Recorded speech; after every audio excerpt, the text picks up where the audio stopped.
स्वागत है आपका। मैं रजत आर्या, मोटिवेशनल स्पीकर। आज की इस वीडियो में बात करते हैं अहंकार यानी कि ईगो के ऊपर। अहंकार के बहुत सारे रूप होते हैं। किसी को अपनी ताकत का अहंकार होता है तो किसी को अपनी सुंदरता का अहंकार होता है, किसी को अपनी पोस्ट यानी पद का अहंकार होता है तो किसी को अपने धन का अहंकार होता है। रूप चाहे कोई भी क्यों ना हो, लेकिन अहंकार अंततः बनता मनुष्य के पतन का ही कारण है। भगवान श्री कृष्ण ने भी भगवत गीता में कहा कि अहंकारी को उसकी मृत्यु नहीं, उसका अहंकार मारता है। जब रावण का भी वध भगवान श्री राम ने किया तो सभी उनकी जय जयकार करने लगे और कहने लगे कि हे प्रभु, आपने सबसे दुराचारी शासक शक्तिशाली रावण का अंत कर दिया, आपकी जय हो। भगवान श्री राम ने बड़ा सुंदर उत्तर दिया, बोले रावण को मैंने नहीं, मैंने मारा।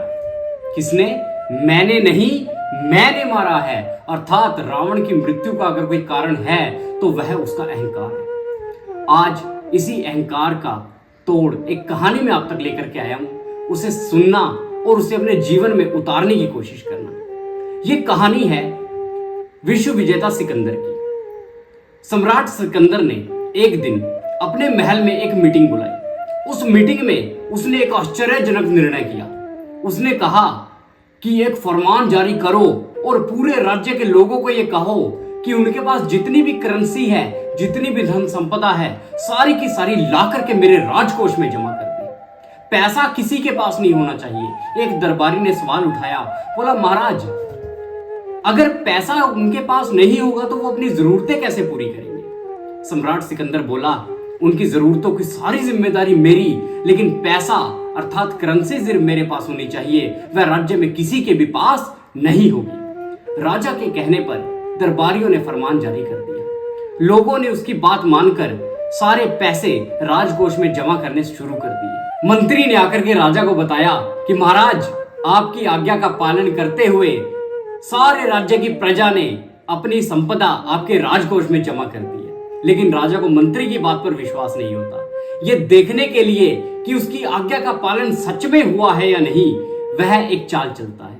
उसने एक हाथी लिया और हाथी के ऊपर सोने की चादर डलवाई और महावत को आदेश दिया कि जाओ इसे जाकर के बेच के आओ और हाथी की कीमत रखना 1 रुपया। वह देखना चाहता था कि यदि यह हाथी बिना बिके वापस आ गया तो मैं मान जाऊंगा कि मेरी आज्ञा का सच में पालन हुआ है, और यदि यह हाथी बिक गया 1 रुपए में तो अर्थात इसका मतलब कि किसी ने मेरी आज्ञा का पालन नहीं किया, फिर मैं उसे दंडित करूंगा। राजा की आज्ञा का पालन करते हुए वह महावत हाथी को लेकर के निकलता है और गली गली गांव गांव चिल्लाता हुआ गया कि सोने से जड़ा हाथी ले लो 1 रुपए में, सोने से जड़ा हाथी ले लो 1 रुपए में। लेकिन कोई भी हाथी का खरीदार नहीं मिल रहा। क्यों? पैसे तो सारे राजा के पास थे। वह महावत हाथी को लेकर के एक गांव में पहुंचता है। वहां कुछ बच्चे बाहर कंचे खेल रहे थे। उनमें से एक बच्चे को वह हाथी पसंद आ गया। वह दौड़ा अपनी माता के पास जाता है और जाकर के माता को कहता है कि माता, बाहर एक हाथी बेचने वाला आया है, मुझे वह हाथी अत्यंत अच्छा लगा, इसलिए आप मुझे 1 रुपया दे दो ताकि मैं वह हाथी खरीद सकूं। लेकिन माता ने इनकार कर दिया। बोली, बेटा, एक क्या, अगर 10 रुपए भी मेरे पास होते तो मैं वो भी तुझे दे देती, लेकिन मेरे पास 1 फूटी कौड़ी भी नहीं है, क्योंकि सारे पैसे तो राजा ले गया। तो ऐसा कभी नहीं हुआ कि बच्चे ने जिद की हो और माता पूरी ना कर सके। बच्चे की जिद के आगे उस माता को भी झुकना पड़ा और उसने कहा, बेटा देख, मेरे पास तो पैसे नहीं, लेकिन हमारे यहाँ प्रथा है कि जब भी किसी की मृत्यु होती है तो उसके मुंह में 1 रुपए का सिक्का डाला जाता है। यदि ये हाथी तुझे इतना ही अधिक प्रिय है तो जा अपने पिता की कब्र पर उनके मुंह से 1 रुपए का सिक्का निकाल ले और ये हाथी खरीद ले।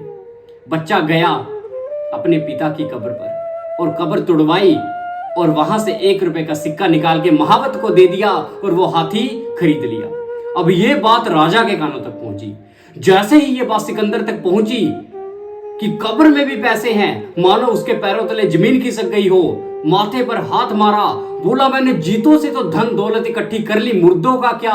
दोबारा एक फरमान जारी करवाता है और उस फरमान में लिखा कि उखाड़ दो सारे राज्य की कब्रें, जितनी भी कब्रों के अंदर पैसा है वो भी ला करके मेरे राजकोष में जमा कर दिया जाए। ऐसा ही हुआ।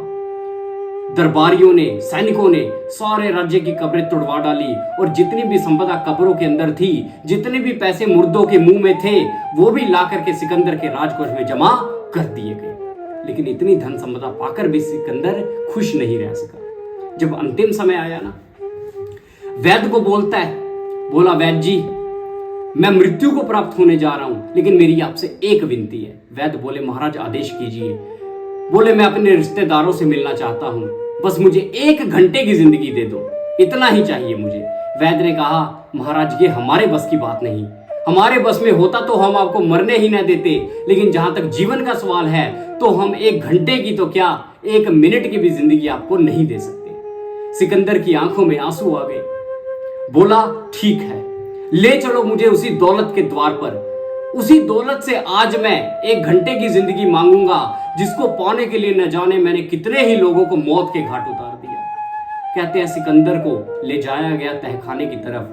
कहते हैं इतनी दौलत थी उसके पास कि जैसे ही तहखाने का दरवाजा खोला गया, सिक्के एकदम से उलट के बाहर आ गए। सिकंदर हाथ जोड़ के दौलत के सामने बोला, ऐ दौलत, मैंने तुझे पाने के लिए न जाने कितने लोगों को बलि दे दिया, अब तू मुझे मात्र 1 घंटे की जिंदगी दे दे ताकि मैं अपने रिश्तेदारों से मिल सकूं। कहते हैं तहखाने में से आवाज आई, तहखाने में से अंदर से आवाज आई, बोली, ऐ सिकंदर, तू मुझसे 1 घंटे की जिंदगी मांगता है, मैं तुझे 1 मिनट की भी जिंदगी नहीं दे सकती, और मेरा क्या है, मुझे संभालने के लिए तो न जाने तेरे पीछे कितने कमर बांध कर खड़े हैं। सिकंदर को विश्वास नहीं हुआ कि वह दौलत जिसे पाने के लिए उसने हजारों लाखों लोगों को मार दिया, आज वह दौलत भी उसके काम नहीं आई। अपने मंत्री को बुलवाया, बोला, मंत्री जी, मेरी आपसे आज एक विनती है।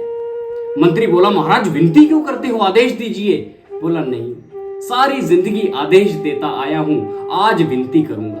मंत्री बोला, महाराज आप बोलिए, मैं आपकी विनती का भी आदेश समझकर पालन करूंगा। सिकंदर ने कहा कि जब मेरी मृत्यु हो और मुझे दफनाने के लिए कब्रिस्तान लेकर के जाओ तो मेरे दोनों हाथ कब्र से बाहर लटका देना।